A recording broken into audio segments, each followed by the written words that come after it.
આપ સૌને પ્રથમ તો રામ રામ। વિધાનસભાની ચૂંટણી બાદ આજે ફેસબુકના માધ્યમથી પ્રથમવાર લાઈવ આવી રહ્યો છું અને આપની સમક્ષ જે વિષય લઈને આવી રહ્યો છું એ આપને ખબર છે।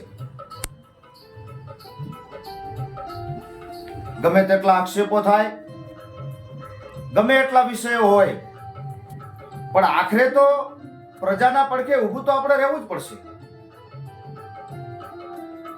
બધા પોતાના મંતવ્યો પ્રમાણે આજે ધાનેરાની પ્રજા ઉપર એક વિકટ પ્રશ્ન આવી પડ્યો છે અને આપણે સૌ જાણીએ છીએ કે એ પ્રશ્ન શું છે।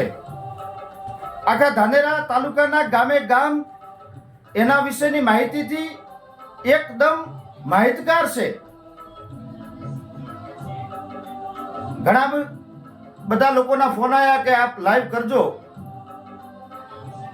બાકી આહવાન તો મારાથી ઘણા મોટા અગ્રણીઓએ આપી દીધું છે અને અહીંયા આહવાન આપવાની જરૂર પણ ન હોય। જ્યાં આપણી માતૃભૂમિ છીનવાતી હોય, જે આપણી ઓળખાણ છે ઓળખાણ આપણાથી છીનવાઈ રહી હોય અને આપણે ઘરમાં ચૂપ બેસી રહીએ, આટલો તો માયકાંગલો મારો ધાનેરા તાલુકાની સર્વ સમાજ નથી। ઘણા બધા વિષયોને લઈને ઘણી વખત કહેવાનું થાય પણ કહેતો નથી, કારણ કે ઘણા લોકો એવું કહે છે કે રાજકીય રોટલા શેકવા માટે આ બધા આવે છે। તમારા ઘમંડ, તમારી તાનાશાહી અને પ્રજા ઉપર થતો જુર્મ અને અન્યાયને અટકાવવા માટે અમને તમને ગમે તેવું કહેશો, ગમે તેવા આક્ષેપો આપશો તો પણ અમે આવીશું। જ્યારે પણ વિધાનસભાની ચૂંટણી પતી ત્યારબાદ આજે ફરીથી લાઈવ અને પ્રજા માટે આવ્યો છું, લોકોની માંગને લઈને આવ્યો છું। રાજકીય રોટલા શેકવા માટે ક્યારે 3 વર્ષમાં ક્યારે સ્ટેજ ઉપર બેઠેલો તમે નહીં જોયો હોય મને। આજે જે વિષય છે, ધાનેરા તાલુકા હિત રક્ષક સમિતિ દ્વારા આ ધાનેરા તાલુકાને જે બનાસકાંઠાનું વિભાજન કરવામાં આવ્યું અને વિભાજનની પ્રક્રિયામાં ધાનેરાને થરાદમાં મૂકી દેવામાં આવ્યો, એના પછી 1 તારીખથી લઈ અને 18 તારીખ, આજે 18 દિવસ સુધી 16, 17, 18 દિવસ સુધી બંધના કાર્યક્રમ થયા, ધરણાના કાર્યક્રમ થયા, છતાં પણ આ બહેરી અને મૂંગી અને આ ગુલામીની સરકાર જે બેઠી છે એ સાંભળવા તૈયાર નથી। કારણ શું કારણ છે તમે ધાનેરાને આટલા અન્યાય કરો છો? મારે એક એક પ્રશ્નનો જવાબ આપવો છે। ઘણા લોકો આ પૂછે છે, એમને શું નુકસાન થાય છે એ જણાવો, શું ફાયદા થાય છે એ જણાવો। આ વિષયને લઈને માનું દૂધ જ સારું લાગે, બીજી માને ધાવીએ તો માના સંસ્કારો ન આવે। અને એ વાત એટલા માટે કહેવા જઈ રહ્યો છું કે આ બનાસની અસ્મિતા, આ બનાસની ધરતી સાથે ધાનેરા તાલુકો વર્ષોથી જોડાયેલો છે।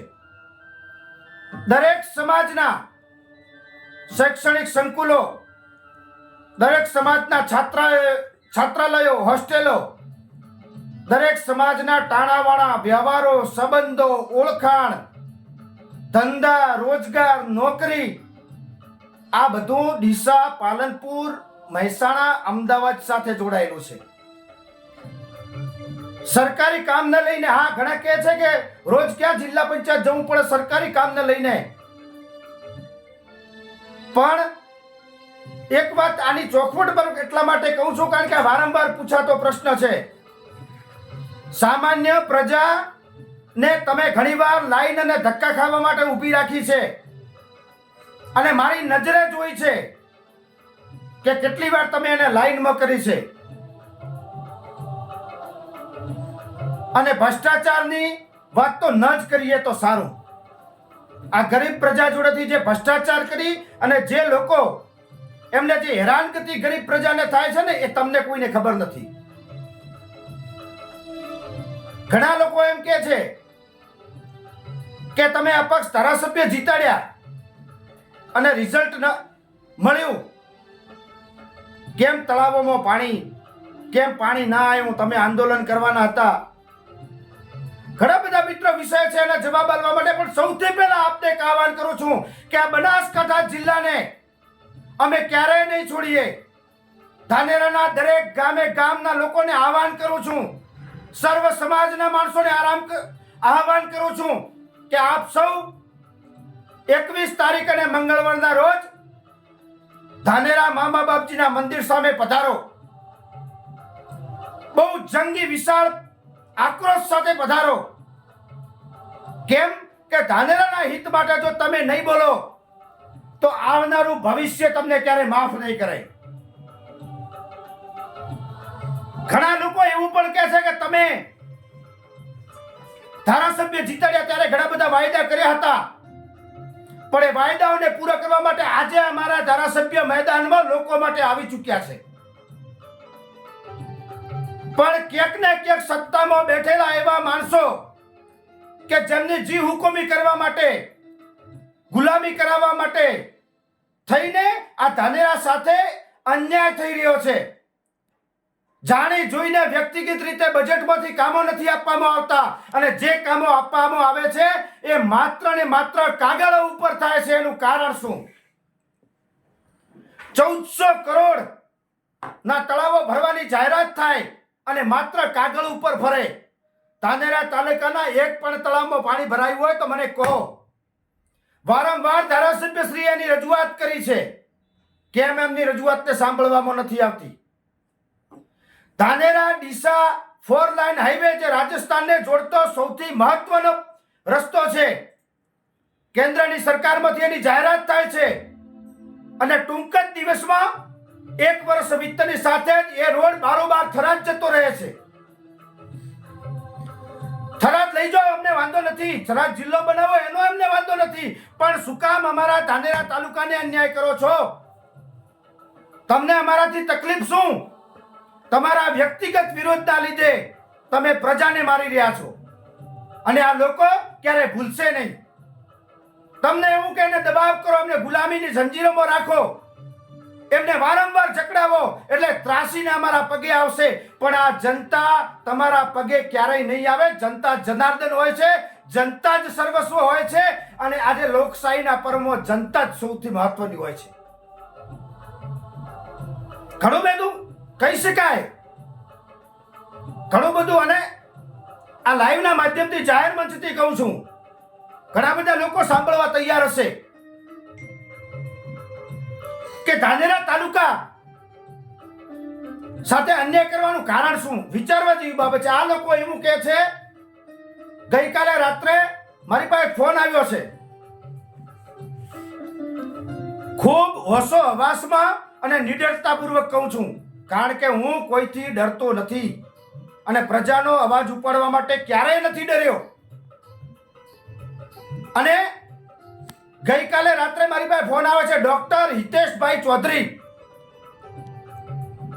જેઓ લોકસભાના સાંસદ, જેઓ ચૂંટણી લડ્યા, રેખાબેન, એમના પતિદેવ, મને ફોન કરીને એવું કહે છે કે કેમ તમે શંકરભાઈની પાછળ પડ્યા છો, કેમ શંકરભાઈનું નામ લો છો, કેને તારા ધારાસભ્યને જઈને શંકરભાઈને મળી લે. કેમ ભાઈ, આટલું તુકારા પ્રમુખ તમારે કેમ બોલવું પડ્યું? અને અમારા ધારાસભ્ય શ્રી એમના પ્રજાના લડત માટે મેદાનમાં જ છે, પણ પ્રજાનો અવાજ સાંભળીને ક્યારેક તમે તો આવો. જે લોકો ભાજપના નામે વોટ લેવા આવે છે, આજે પ્રજાની સાથે એમને ઉભો રહેવાની જરૂર છે, અને લોકોને એના માટે જાગૃત થવું પડશે. મને ફોનમાં એવું કહે, દબાવવાના પ્રયત્નો કરવાના અને ગોળ ગોળ પાછું એમ કહેવાનું કે તમારું આંદોલન ચાલુ રાખો, પણ શંકરભાઈનું નામ મત લો. કેમ ભાઈ? મેં એમને પૂછ્યું કે કેમ ન લેવું જોઈએ, તો કે ભાજપમાં નથી, ભાજપના સક્રિય પદ ઉપર નથી, એ સંવૈધાનિક પદ ઉપર છે. તો મેં એમને સામે પ્રશ્ન કર્યો કે વાવની વિધાનસભાની ચૂંટણી હોય કે પછી અન્ય કોઈ ચૂંટણી, એમાં કેમ પ્રચાર કરવા માટે આવ્યા? જો શંકરભાઈ સંવૈધાનિક પદ ઉપર જ હોય તો કયા કારણથી જાહેર પ્રચારમાં આવ્યા? તો એમનો જવાબ એવો હતો કે તો પાર્ટીને જીતવું હોય તો આમને મોકલવા જ પડે, એટલે પાર્ટી કરતા શંકરભાઈ મોટા. સંગઠન બનાસકાંઠાનું હોય તો શંકરભાઈ બનાવે.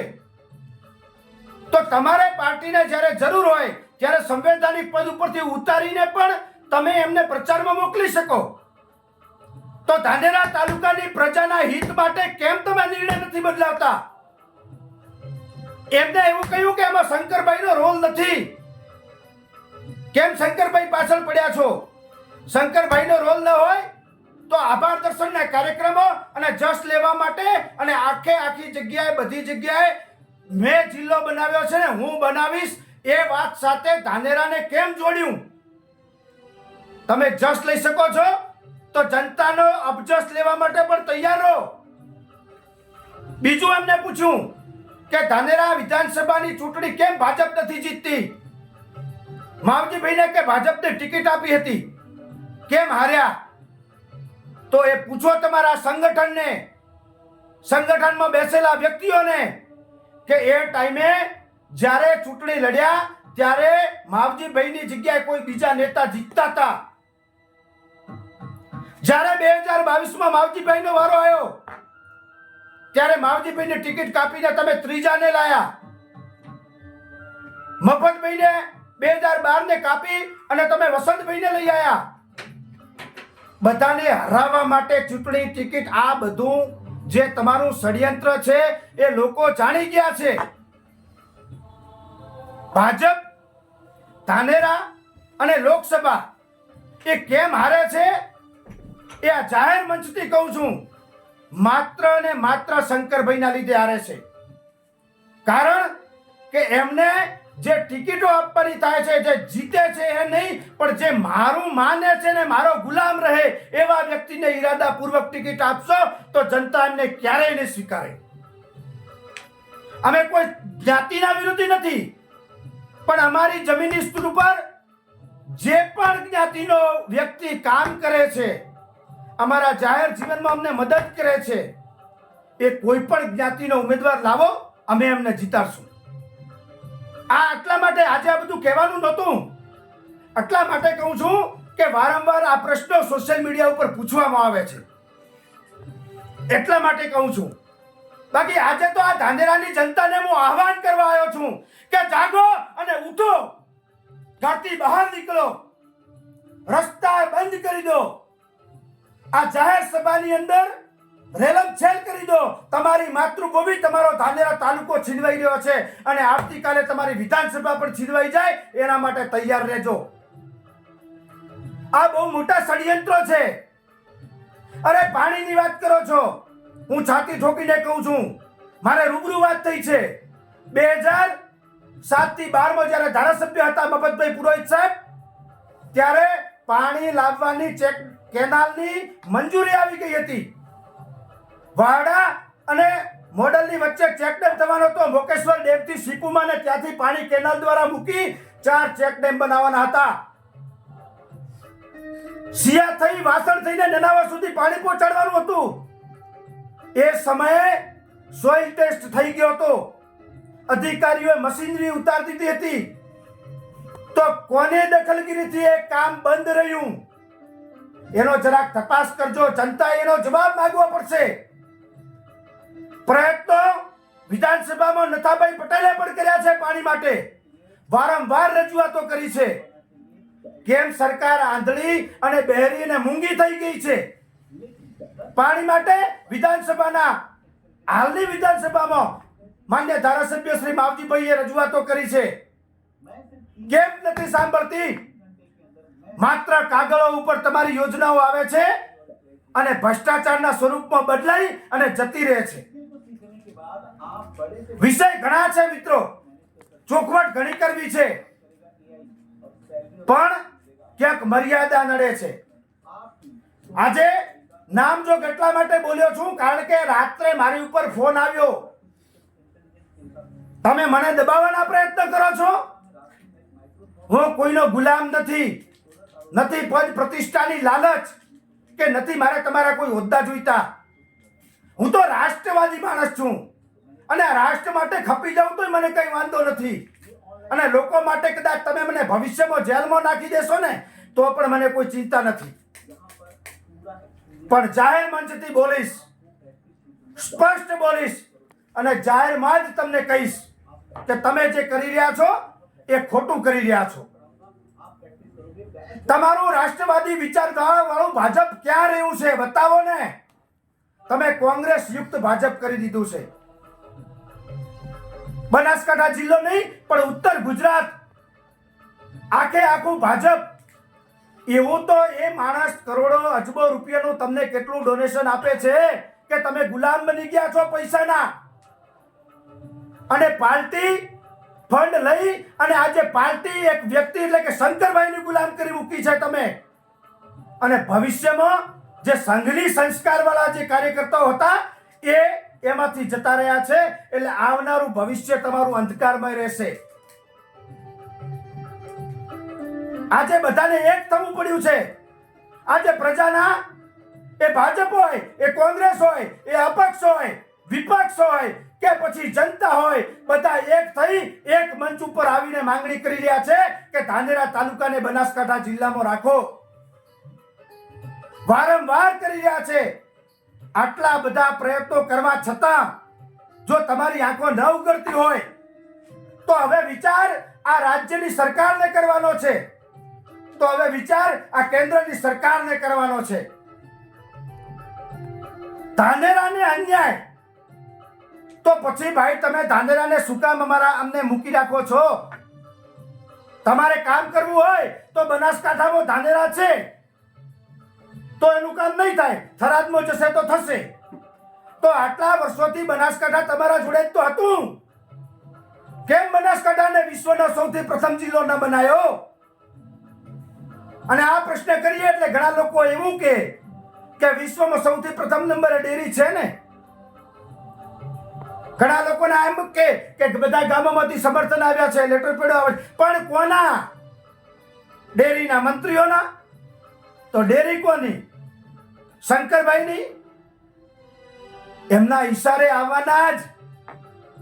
અને અન્ય સમાજના જે લોકો 2, 4, 5 જણા બોલે છે ને એમને મંડળીઓ આપેલી છે, એમના દીકરાઓને ડેરીમાં નોકરી આપેલી છે. તો કોઈને બનાસ બેંકમાં એમના ઈશારે નોકરીઓ આપેલી છે. હું તમને દાખલો આપીશ.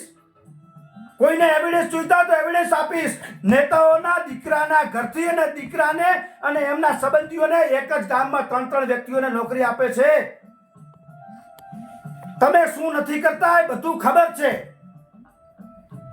પણ હું તો માત્ર એટલું કહું છું કે તમારા એક વ્યક્તિના લીધે તમારા અહમને સંતોષવા માટે, તમારા વ્યક્તિગત નિર્ણયને થોપવા માટે તમે ધાનેરાને થરાદમાં લઈ જવાના પ્રયત્નો કરો છો. એ તદ્દન ખોટું છે. અને હવે વિચાર પાર્ટી અને સરકારને કરવાનો રહ્યો છે કે શું આવા એક વ્યક્તિના માત્ર ફંડિંગના લીધે તમે ભાજપને એનું ગુલામ બનાવી દેશો કે પછી આવનારા ભવિષ્યમાં એ રાષ્ટ્રવાદી સરકાર, એ મોદી સાહેબ, એ યોગી સાહેબ અને સંઘના સંસ્કારો વાળી સરકારના કાર્યકર્તાઓથી સરકાર બની છે. અને શું કામ પડતી લાવો છો? જાહેર મંચથી આજે બોલું છું.